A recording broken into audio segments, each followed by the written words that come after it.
सुतां तदीयां सुरभेः कृत्वा प्रतिनिधिं शुचिः आराधय सपत्नीकः प्रीता कामदुघा हि सा।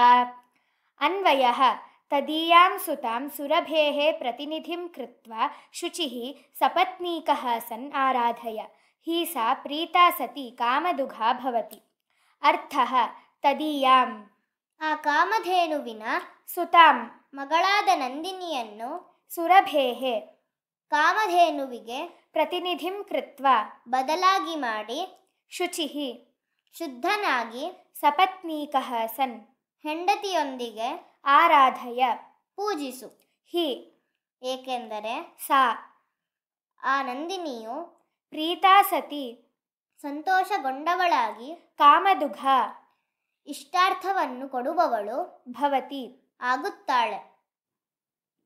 ವಿಗ್ರಹಃ ತದೀಯಾಂ ತಸ್ಯಾಹ ಇಯಂ ತದೀಯಾ ತಾಂ ತದೀಯಾಂ ಸಪತ್ನೀಕಃ ಪತ್ನ್ಯಾ ಸಹ ವರ್ತಮಾನಃ ಸಪತ್ನೀಕಃ ಕಾಮದುಘ ಕಾಮಾನ್ ದೋಗ್ಧೀತಿ ಕಾಮದುಘ.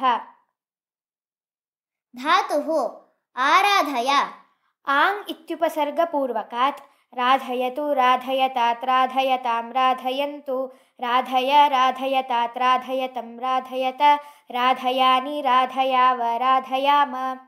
ಆಂಗ್ ಇತ್ಯುಪಸರ್ಗಪೂರ್ವಕಾತ್ ರಾಧಸಂಸಿದ್ಧೌ ಇತಿ ಧಾತೋಃ ನಿಜಂತಾತ್ ಸಕರ್ಮಕಾತ್ ಕರ್ತರಿ ಪರಸ್ಮೈಪದಿನಃ ಲೋಟಿ ಮಧ್ಯಮಪುರುಷೇ ಏಕವಚನೆ ಆರಾಧಯ ಇತಿ ರೂಪಂ. ಸಂಸ್ಕೃತಭಾವಾರ್ಥಃ ಇದಾನಿಂ ತ್ವಂ ಕಾಮಧೇನುಸುತಾಂ ನಂದಿನೀಂ ತತ್ಪ್ರತಿನಿಧಿಂ ಕೃತ್ವಾ ಶುದ್ಧೋ ಭೂತ್ವಾ ಸಭಾರ್ಯಃ ಸನ್ ಸಂಸೇವಸ್ವ ಯತಃ ಸಾ ಪ್ರಸನ್ನಾ ಭೂತ್ವಾ ಮನೋರಥದಾತ್ರೀ ಭವತಿ. ಕನ್ನಡ ಭಾವಾರ್ಥ. ಎಲೈ ದೊರೆಯೇ, ಕಾಮಧೇನುವಿನ ಅನುಪಸ್ಥಿತಿಯಲ್ಲಿ ಅವಳ ಮಗಳಾದ ನಂದಿನಿಯನ್ನು ನೀನು ಸುದಕ್ಷಿಣೆಯ ಒಡಗೂಡಿ ಪೂಜಿಸು. ಆ ಪೂಜೆಯಿಂದ ಸಂತುಷ್ಟಳಾಗಿ ನಂದಿನಿಯು ನಿನ್ನ ಮನೋರಥವನ್ನು ಈಡೇರಿಸುತ್ತಾಳೆ. English meaning.